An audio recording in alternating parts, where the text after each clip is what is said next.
This is Banging on the Drum.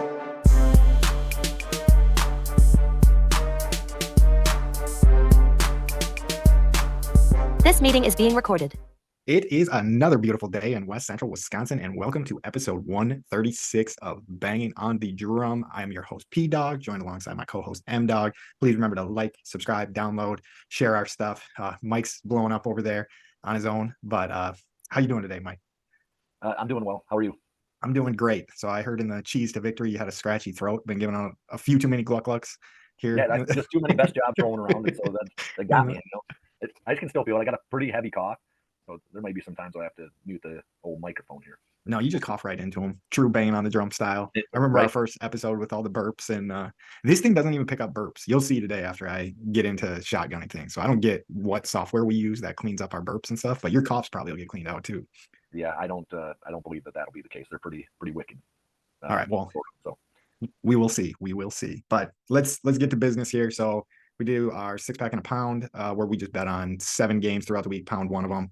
Right now, this week, I think I'm in the driver's seat, but last week I got my ass absolutely handed to me. I can't remember the exact stats. I don't even know if you had that great of a week, but I went 1-6, and I think you might have went 3-4 or 4-3, something like that.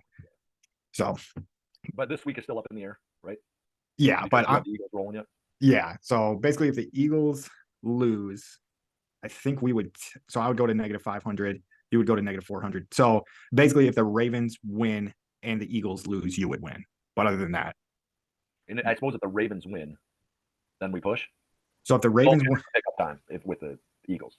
Yeah, because that's my $300 game. But anyways, we'll quit talking about that. I will pay the piper. So I'm going to try our first ever punishment shot at tequila for doing it a week late, and then chasing it with a sun drop. So we will see how that goes. So Mike, you might have to kill some dead air here. So I was wondering what the deal with the tequila was. I don't know that the week late. Go ahead, hit it. I don't even know what to say. Salud. Salud. Okay, I assume that's a. So Brazil speaks Portuguese. I'm assuming that is a Portuguese thing. But Pat, just take it home. This is probably like the best way to do it, just to hit that booze, and then like a chaser right after it. Right? Feels good to just a chaser. It was all right. Like I said though, every time the sun drop comes in, that thing flusters me a little bit. Like it gets me sweaty, gets me red. Get you sweating, get you drooling every time, right? Yeah, it gets me red right off the bat. But all right, now that the piper has been paid, we'll see if Mike's doing 1 or 2 next week. We'll probably just make you do 1 at a time. 2. We've done 2. I think we've done 2. Yeah, we definitely have. I think I handled it okay. But maybe not. All right, let's roll into business here. Yeah, let's jump right into the summary here. So we're going to kick it off. Bucks get the ball first. They drive down easy. Team sack by the Packers, started by Gary. I don't know who finished it. On 3rd down to hold them to a field goal. Tampa Bay goes up 3-0. Jones is the main guy on the Packers drive, even against the Vita Vea-led Tampa Bay defense, and they go forward on 4th down and get nothing. So Bucks take over on like the 5. And Enekbare gets a strip sack, and the Packers get the ball back right around the 5 as well. On that next drive, screen pass to Tucker Kraft for the touchdown. Green Bay takes the lead 7-3. Bucks drive down. They score a touchdown on throw to Mike Evans. Bucks lead 10-7. Next drive, the Packers get the ball. Kraft leaps up and takes a helmet to the balls. Packers settle for a 36-yard field goal. Green Bay ties it up at 10-10. Next drive, Bucks punt. Packers punt. Bucks drive down with a couple minutes to go and get a field goal. Go up 13-10 going into the half. First possession after the half starts out, Green Bay gets the ball. They punt. Bucks drive down and complete 2 third and longs to finish the drive with a 26-yard receiving touchdown to Rashad White. Packers get the ball back, drive down, big catch by Jaden Reed for an 18-yard touchdown. Really a beautiful example of keeping your feet in bounds. Great. What did LaFleur call it? Like an off-schedule play. Yeah, it was a dime and an amazing catch. Yeah. So Bucks next possession, they drive down, 1-yard touchdown catch by the fullback. Green Bay gets the ball back, drives down and stalls in the red zone and gets field goal. Game set at 27-20 at this point. Bucks get a huge screenplay and go up 34-20. Packers in a must-score situation, stall, and Love fumbles on 4th down, which didn't really matter. He was either getting sacked or fumbling. It didn't really matter. And that effectively ended the game. They get the ball back. They rush for a few, or they rush a few times to get a first down. They had to go for it on 4th down, and then ended up getting the first down on like a 4th and 2. Yeah, I think I'm gonna hop in here and just we kind of touched on just touch on like a few plays, like big plays in the game. Because I mean, obviously the big thing that's coming out of this is Joe Barry his head is getting called for more than I have ever seen it before, and I think more rightfully so than I've ever seen it before. But do we want to get into that right away? Yeah, might as well. I mean, Yeah, that's like the yeah. I biggest mean, this story is coming out probably of the it. biggest story of the game for sure. Yeah, just way too many third down conversions, like from deep too. The team had 5 sacks in this game, and it didn't seem like that ever mattered. Usually, you get a sack, you like push the guys back, and you're like, okay, it's going to be, 3rd and 15, 3rd and 17. They're not going to get it, but the middle of the field is just wide open all day. And I think we've been on the page of giving Barry the benefit of the doubt for a while now, but I think I'm even to the point where it's like it's just not going to cut it. Like last week's performance, this week's performance. And to me, it doesn't even matter if it's the players that are fucking up at this point or if the scheme is messing up at this point. Yeah, you're right. Because if Gary, or well, not Gary, if Barry, Joe Barry hasn't figured out that his guys can't run the scheme that he wants them to run effectively, he needs to change himself at this point. And it's too late in the season to, not realize that yet. So we did have maybe a good 3-game run where it was like, okay, maybe this defense is going somewhere. But after the past 2 weeks, it just seems the past 2 weeks and then the previous so not the previous 3, but the 5 previous to that, like it's always been the same, right? So so I guess Goff doesn't fall into that best quarterbacks we faced this year, but Herbert and Mahomes do, and I think that defense works really, really effectively against guys like that. When you get home with 4 guys and you're back in the zone, and like you don't give them as much like opportunity to really be super crazy effective in their get out of the pocket, chuck it downfield type stuff. Yeah, see, I have no clue if like that's the case. Like, it seemed like it worked very effectively against both those Herbert and Mahomes, right? Yeah. But anyway, I just don't understand like why we still have him at this point. Like, I guess I understand if we're sitting here at Monday at 8:30 p.m. I would say I don't understand why we still have him under contract. So my attitude towards this is like if LaFleur is unwilling to make a change, right? Is he willing to both himself and Barry fired over this? Right? That's kind of where I'm at. Are you unwilling enough to make a change? Because 2 losing seasons in a row, one with a guy like Aaron Rodgers at the helm, and mostly due to like a lackluster defense for all the games we've lost. It's not ridiculous what the offense is doing. Are you willing to say, I'm tied to this guy for better or for worse? Like if he gets fired, I get fired, right? So you run into that. Like if you choose to bring him back, especially after this season, if he ends up getting fired, you're going to end up getting fired. Like that's just the way it's going to be. Yeah, and I'm curious. Oh, I'm just ready to cut ties with him right now. Yeah, no, I'm good with it too. It sucks. Like the human element of that, like always sucks, but like it's the NFL. It's the like most cutthroat business out there for the most part, usually. So I'd be much more concerned if you decided to fire like one of my coworkers around Christmas time. Like, I don't get that concerned about like guys who make, even if it's a couple $1 million a year. I get that that's not, oh my God, it's life-changing money, but like it's a lot of money to have that money. Like if he gets fired, he's not going to be on the street begging for money. Like that's not the way this shit goes. Like that is 100% true. He's going to take the next, 6 months. He's going to try to find a job with another team as whatever coach he was prior to becoming a defensive coordinator, and set into like a new role where he does something a little bit different. If it would on the college game, like whatever it is, like he's not going to be out of work. He's going to be out of work for 6 months, and then he's going to find a job in football doing something somewhere. Yeah, and he's already made a shitload of money in football because they all get paid well. Yeah, it would honestly be probably a treat if you were him and got fired at this point in the season. You'd be like, oh, okay, well, we're just gonna go spend the rest of the year in the Caribbean. Don't have to deal with winter anymore. So yeah, no, yeah. There's nothing. I'm assuming he has a family, right? So you get fired on December 18th. It's basically like you're taking off until the first few weeks in the new year, and then if you're going to go to college, that's when you get hired. Yeah, no. So not too concerning, but anyways, yeah, I think he should be gone at this point. Another thing that I think is kind of interesting is it seems like the Packers have played super well when it felt like we had nothing to lose. And then like we get tight when it's like, oh shit. Like after we beat the Chiefs, like I feel like we played the Chiefs like we got nothing to lose here. Like if we win this game, great. If we lose this game, whatever. And then like after we beat them, it's like, hey guys, we might really have a shot to do something, to make the playoffs, to make some noise. And then the play calling gets tighter. The defense plays worse. So I'm curious what that is. So it seems like we need to get back to playing like we have nothing to lose. Like I think that should just be their mindset for the rest of the season. It's like, sure, the playoffs are still in sight, but we gotta like operate like we don't give a shit. Like that's like we're gonna lose something if we fuck up by being aggressive or whatever it be. Yeah, and the funny thing about stuff like that is like you're afraid to lose something, but that's the reason you're losing it. Yeah, is because you're afraid to lose it. You know what I mean? Like the Chiefs are never afraid to lose a game because they know they're going to win the next 5. Like it doesn't concern them generally. Like we stepped on our dick today. Like we'll get it next time. That's the way their attitude is, and it doesn't feel like that's the Packers' attitude. Is that all right? We fucked up today. Next one's ours. No big deal. Yeah, like we didn't have So last game, and some stuff turns into like you're damned if you do, you're damned if you don't. Like we were running all those jet sweeps last game against the Giants, and then we just didn't even see like a wrinkle of like a jet sweep or anything really like that today, We or didn't see anything clever today. nothing at all. No Like trick plays, nothing like that.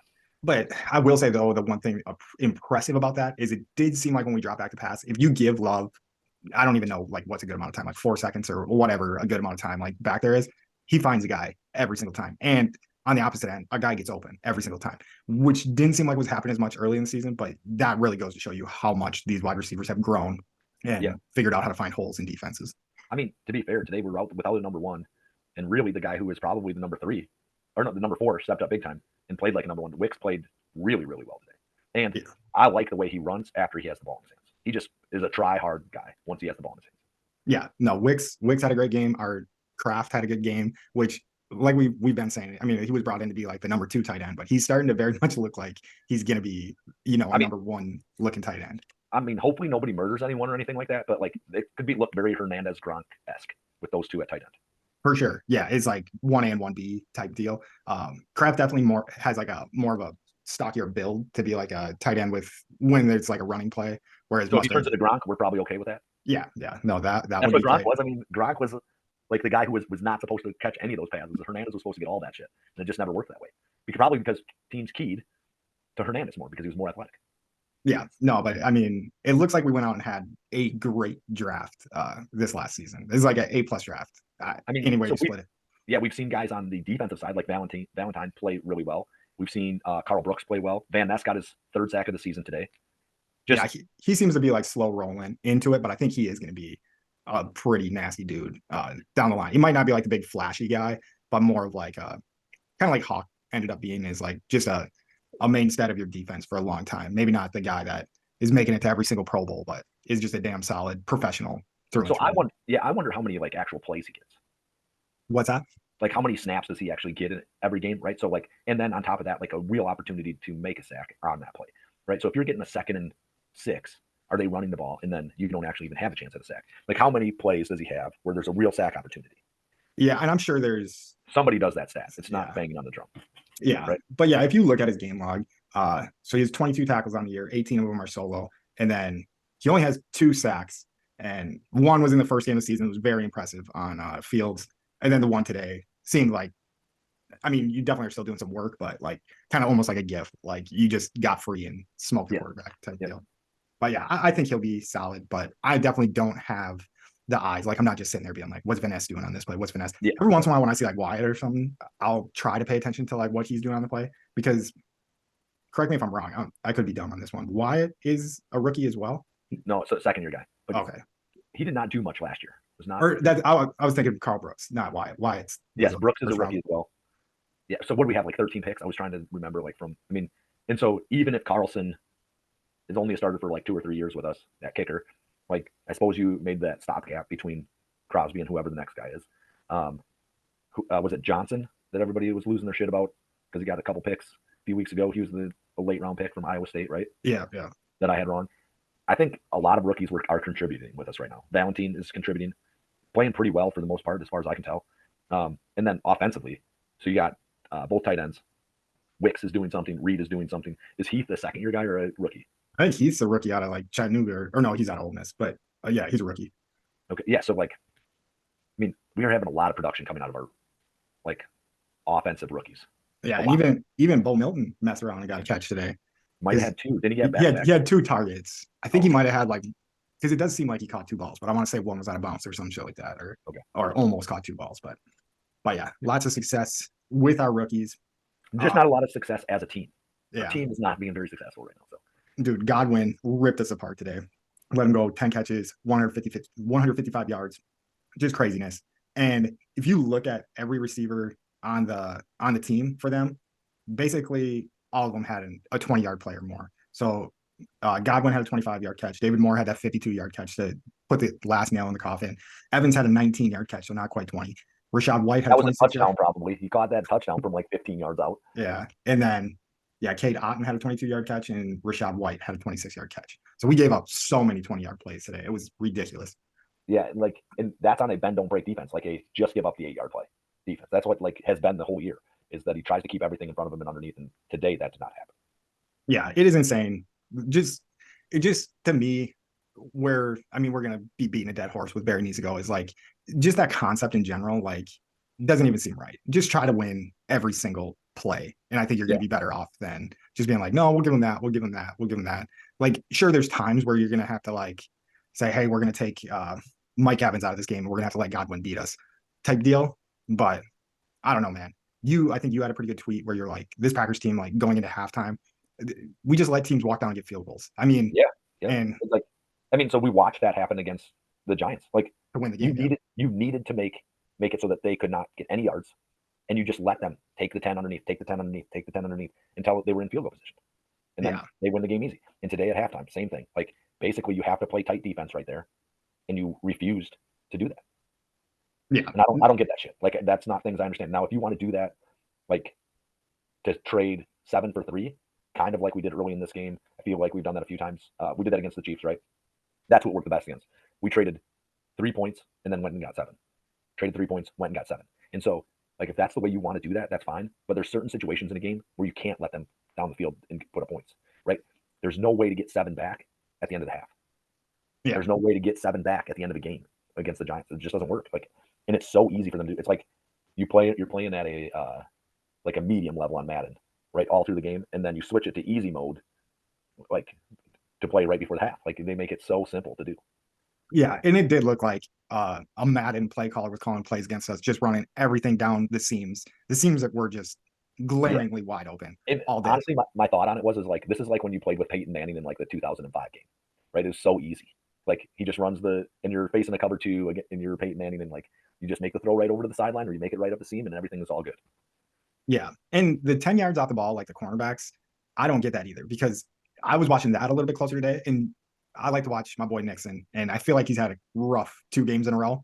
Yep. But it was like a dude running like right at him. So he's playing like the nickel spot. And he's just like kind of flat footed 10 feet back. And then the guy just kept going and he just waited at the 10. And then they just threw it right over his head to like a wide open guy in the middle of the field. Yep.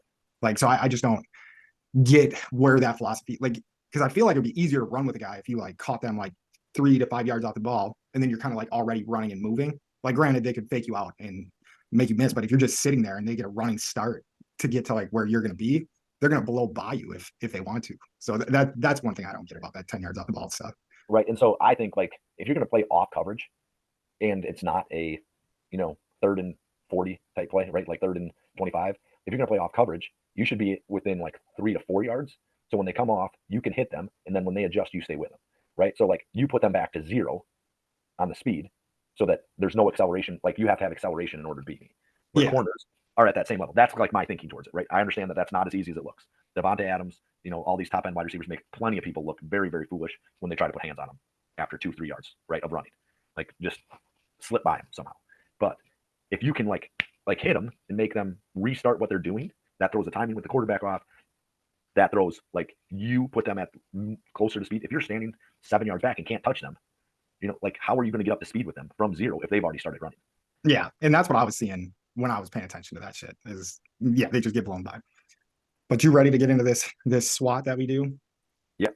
All right, I'll try to be kind of quick. Feel free to throw yours in. I know you didn't type yours up, but so we'll start with the Packers' strengths, and it goes for this game and for the whole season. I noticed when I was typing this up, I was like, I'm just talking about like the season as a whole for the most part, but for this game and for the season, a big strength.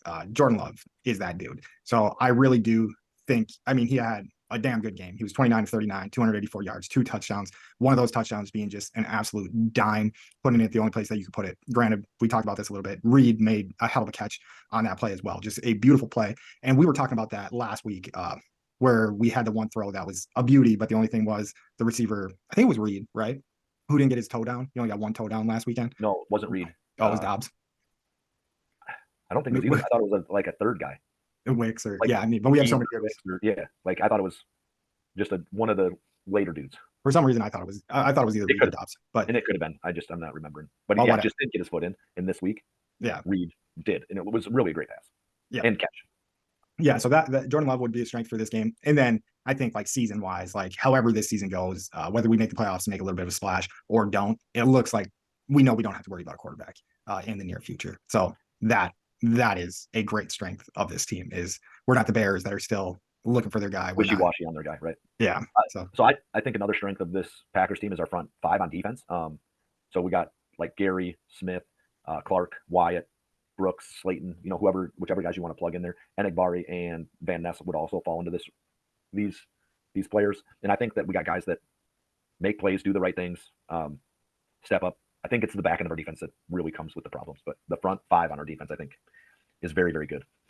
yeah, that's an interesting observation. Like coming off of getting the ball ran down our throat quite a bit. Like we didn't quite this game. Rashad White had 21 carries for 89 yards. We ended up holding them as a team to under 99 yards rushing. So I guess you're right. That was a pretty good game by the front five if we're not giving up that.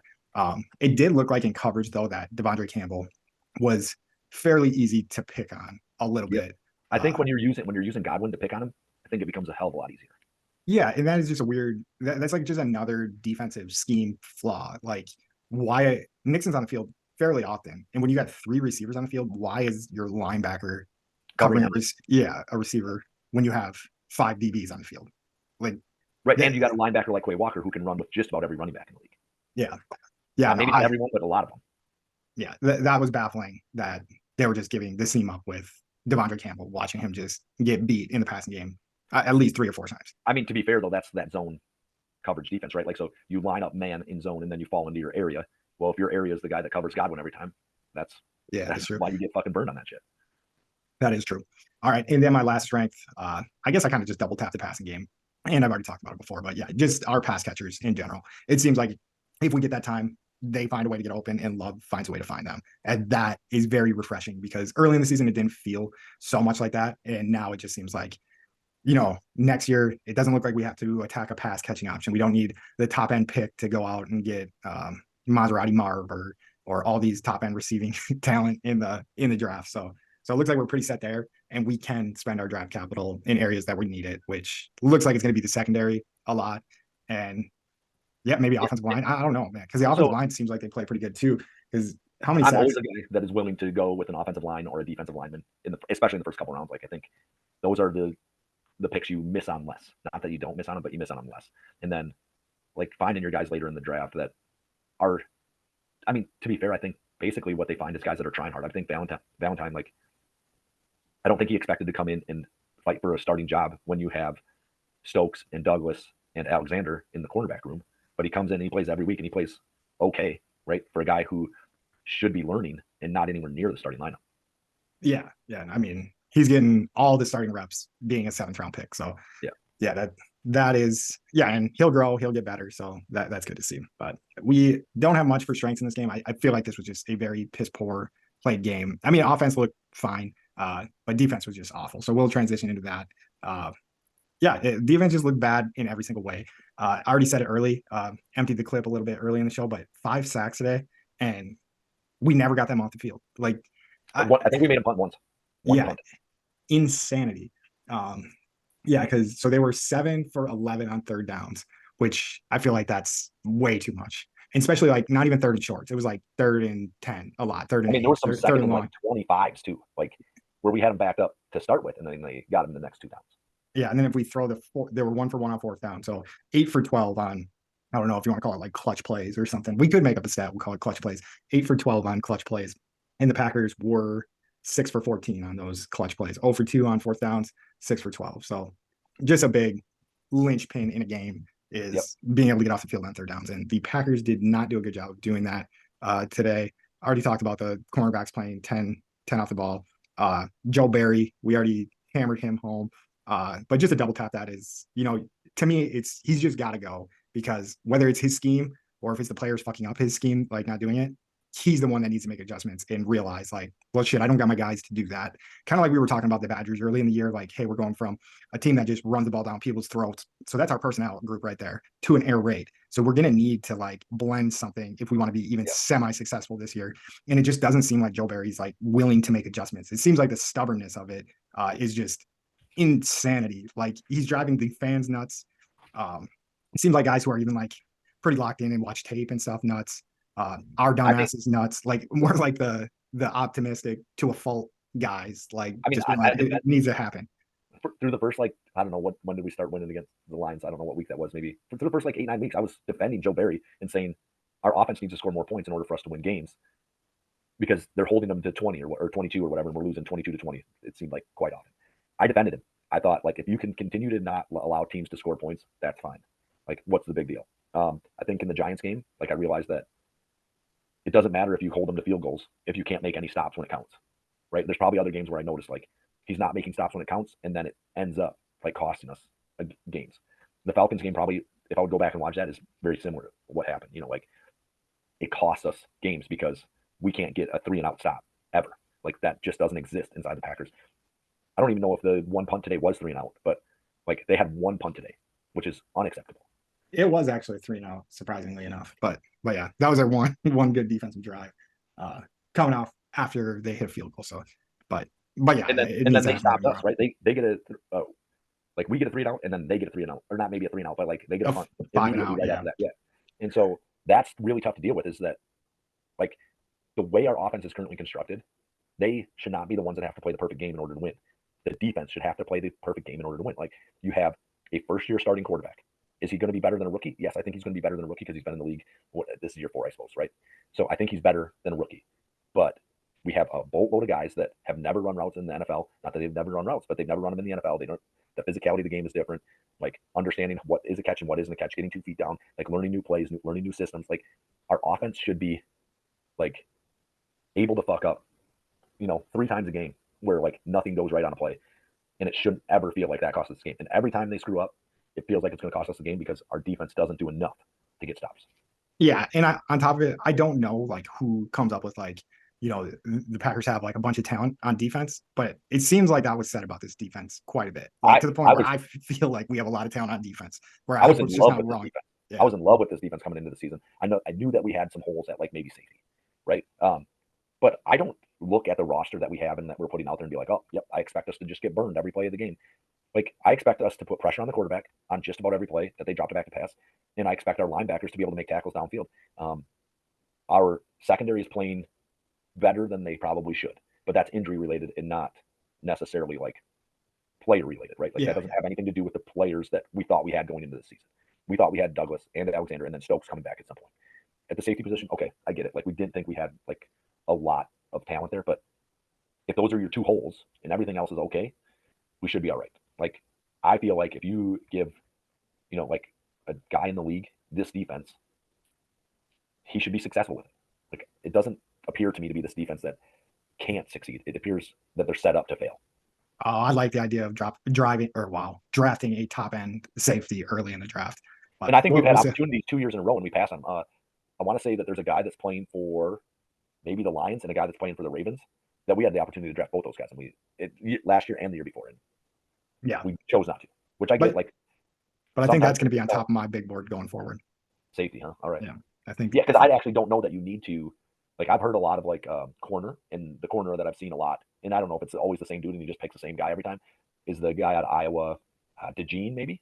Oh yeah, And so he's like kick returner and shit as well. So yeah, I would take that guy in a heartbeat. yeah, and I think he's a corner, not a safety. But, like, if you draft a corner, I'm not going to hate that. Like I said, I will take a offensive tackle or a defensive end any day, but I understand that you have to draft for need as well. And I don't want to talk too much about drafting because we'll have months to talk about that. Yeah, I just think that we're skilled enough on the defensive side that we do not have to be giving up 34 points to a dog shit Bucs team, right? 100%. Yeah, We can do better than that. Joe's got to go. Is long story short, but I'll hammer our last weakness that I seen from this game. And I just thought it was like a lack of cleverness in the offensive play calling. Another thing that we've kind of touched a little bit is it does seem like we went and got clever for a while, played like we had nothing to lose. And this game just seemed like the play calling was a little bit tighter. We weren't trying to throw any extra wrinkles in there, whether it be that we thought we just we're more talented than the Bucs, that we could just surely overwhelm them with talent or whatever it be. But it seems like we need to go out there and play like we got nothing to lose, more so than how we played in this game. And just no wrinkles. But then again, in the Giants game, where I feel like we would have felt the same exact way, basically same exact way. It's like, hey, if we beat the Giants, we're in really good shape to make the playoffs. We were doing like the same end around like 100 times in a row in the game, just because it was working. But kind of a damned if you do, damned if you don't. A couple times, it didn't continue to work. Yeah. But yeah, and then the last weakness is just lost 2 games that we really needed to win, and now against teams we can beat. Those Yeah. are teams that are not unbeatable. Like, the Giants aren't that good. I mean, today I think they scored 6 points total, and I don't even know who they're against. The Saints, maybe. I think it was the Saints. Yeah, And I think then they got their ass whooped. and then the Buccaneers were in like they're under 500, or our game put them at 500, and Yeah, maybe they're on the come up. I don't know, but like not that's not good, right? Like we need to beat teams that are at 500. That's what needs to happen. yeah, All right, let's move on to some opportunities. We still have a good opportunity to make the playoffs, right?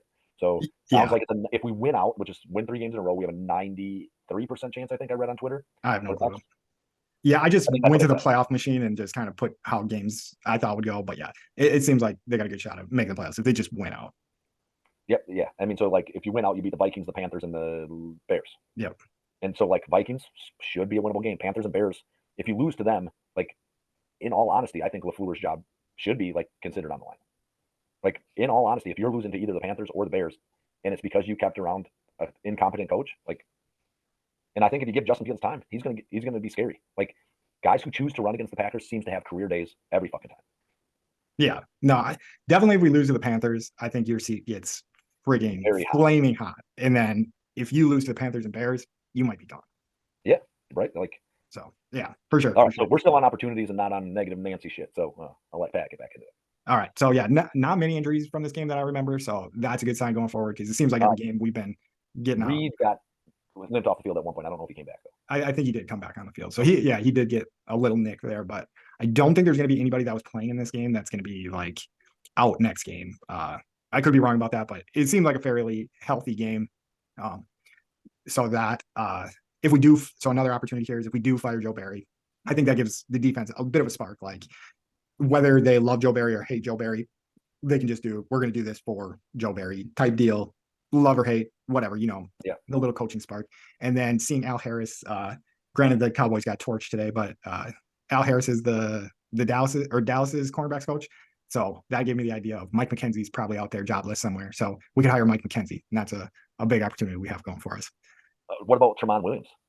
That'd work, but I do think we need a Mike McKenzie or Al Harris to show the cornerbacks how to play a yard off the ball instead of 10 yards off the ball. Yeah, I don't think we're going to like change the scheme too much in the next 3 weeks. I don't think that there's a good opportunity for that necessarily. I think you can change the play call. Like, all right, play callers, we're playing press coverage here, but the actual scheme, I'm not sure. So yeah. And then we'll roll into the threats. Hire him up. Who cares? Maybe Leroy Butler. That's my favorite of all time. Yeah, that would be. I'd take he's him. He's in town. I think he lives in Green Bay still. Yeah. He was talking about the game a little bit, but yeah. And then threats, we'll roll through these real quick. So big threat, we don't have the Nazi fire Joe. I think that would suck. Jair Alexander never comes back. That's a big threat. I started seeing Twitter kind of go a little bit wild about like what is his injury, because we haven't been told he's going to be out for 4 weeks, and now it seems like it's approaching. Like, why was he in IR? Yeah. So I do think. So I am getting into like conspiracy mind on that too. I think I've seen the tweet that you might reference, or maybe it was you that tweeted it from. I don't think I tweeted anything. Like maybe I tweeted it from a different account, like my burner account. I don't think I did though. But like, what I mean, like, is it possible that he just is unwilling to play for this defense? I mean, he had some conversations early in the season about how he didn't think they were doing the right thing. He said that last year against the Vikings, the first game, that they weren't doing the right thing, and then they did the opposite the following game, and he had a hell of a game. I guess I'm just not sure like where he's at. Yeah, no, I think that would be a bigger problem than it would be just being like that. Like, hey, I'm gonna fake an injury just because I don't want to play for this dog shit defense. Like, I think that that's almost a bigger issue than if you're just like, I think this defense is dog shit, but I'm gonna go out there and try to do something about it. But maybe, I guess, no, the conspiracy works, because then he's like, if I'm not on the field, this defense is obviously worse, and then this guy will get fired quicker, and maybe that I don't think that that's the case, but so I don't think athletes generally think like that. Like, I don't think athletes are like, I'm not playing for this fucking dude because it's gonna make me look fucking bad. I don't think guys. I think they think, well, I can make this shit better. I'll be out there. I'm gonna help the team. Now, not every athlete thinks like that, right? So we've seen guys in the past it out or whatever. So yeah. Now I'm trying to read my last threat here. It doesn't seem like we can complete a game. Oh, so I already hammered that one. Yeah, you killed that one. We just don't do what we're supposed to do when we're supposed to do it. We do it when everybody thinks we're fucking terrible. Yeah. Basically, we can play good when we think we got nothing to lose. Long story short there. Now we're going to do our Bucs stuff. Bucs in 60 seconds. So the Bucs look like they took losing in the in-season tournament very personally and have just been on a war path ever since. They were 3-0 since they lost to the Pistons in not so great of a game. I want to see what they are tonight. If they ended up going 4-0 against the Rockets tonight. Yep. So they beat the Rockets 128-119 tonight. But since losing to the Pacers, they beat Chicago 133-129, and that was their closest game. Then they went whooped the shit out of the Pacers. Big stories came out of that game. And then they went whooped the shit out of Detroit.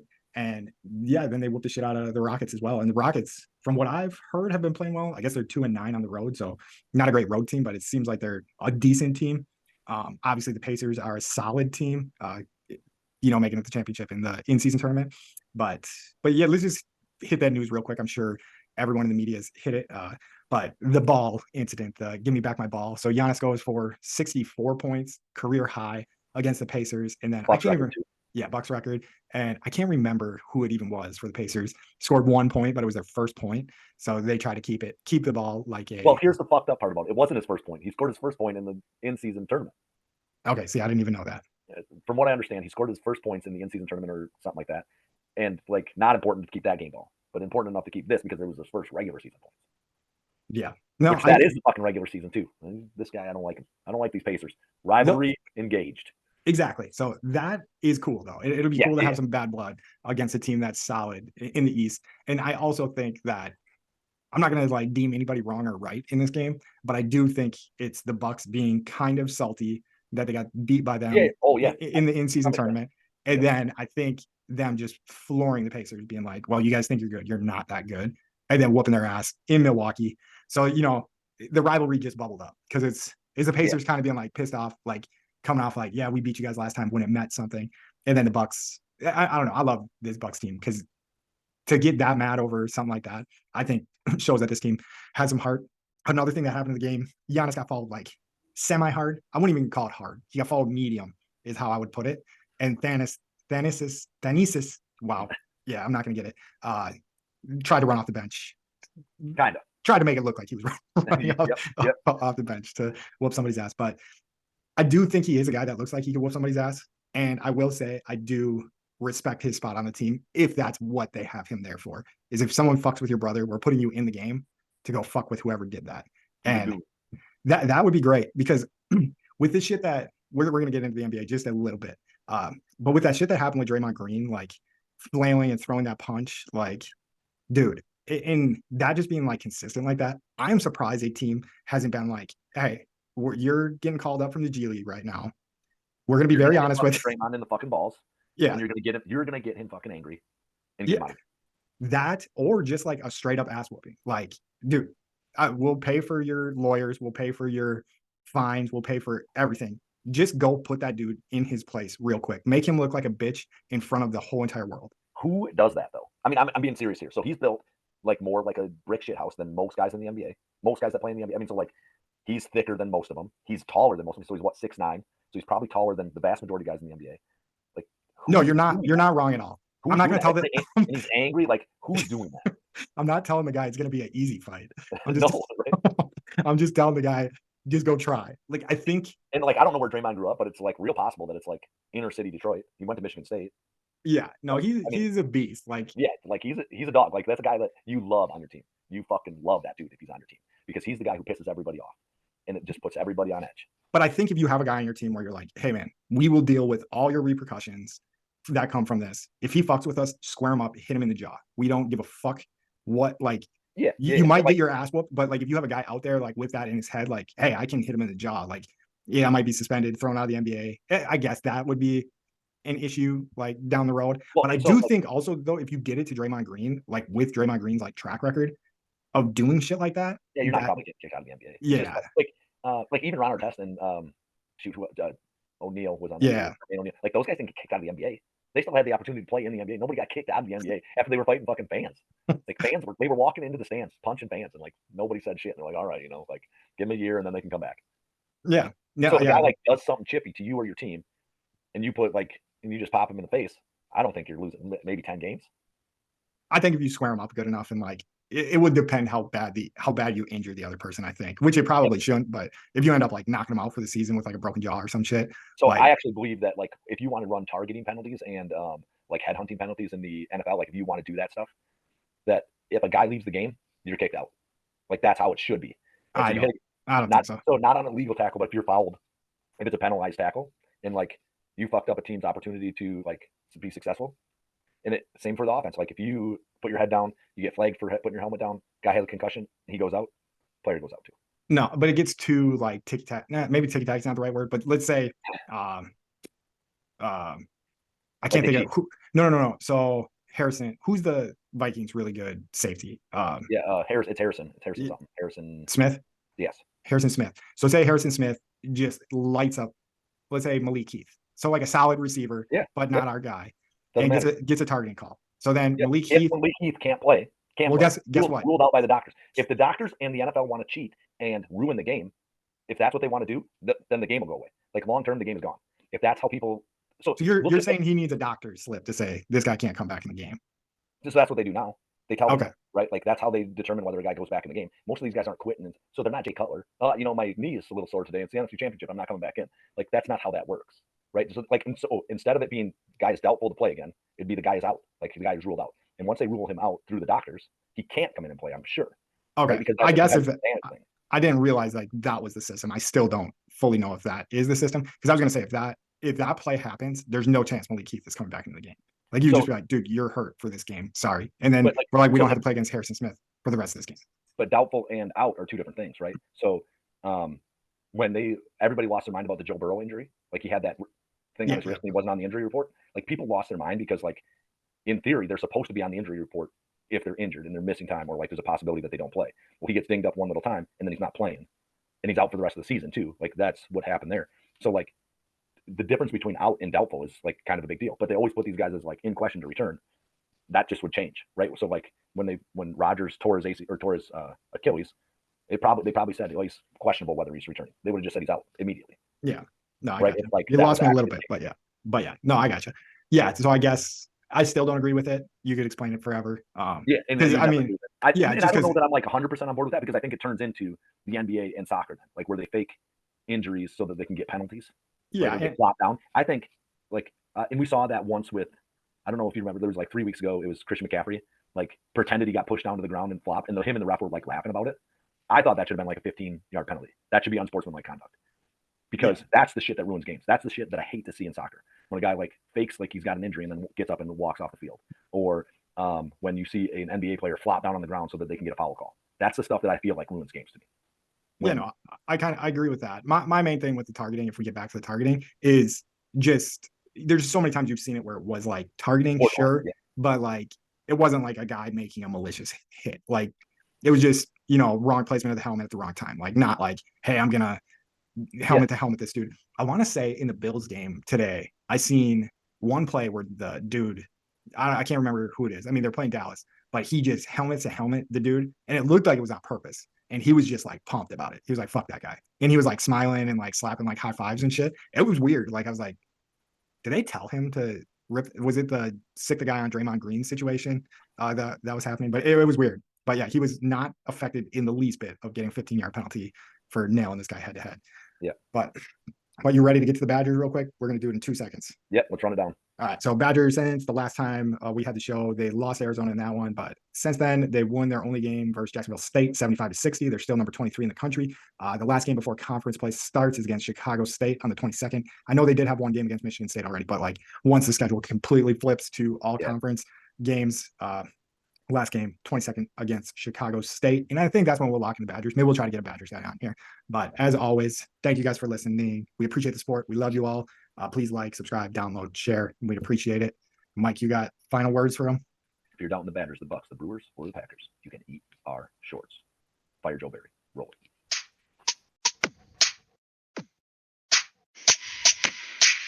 All them suckers that doubted the Packers can't eat my shorts. All them suckers that doubted the Packers can't eat my shorts. Beat them. All them suckers that doubted the Packers can't eat my shorts. Eat my shorts.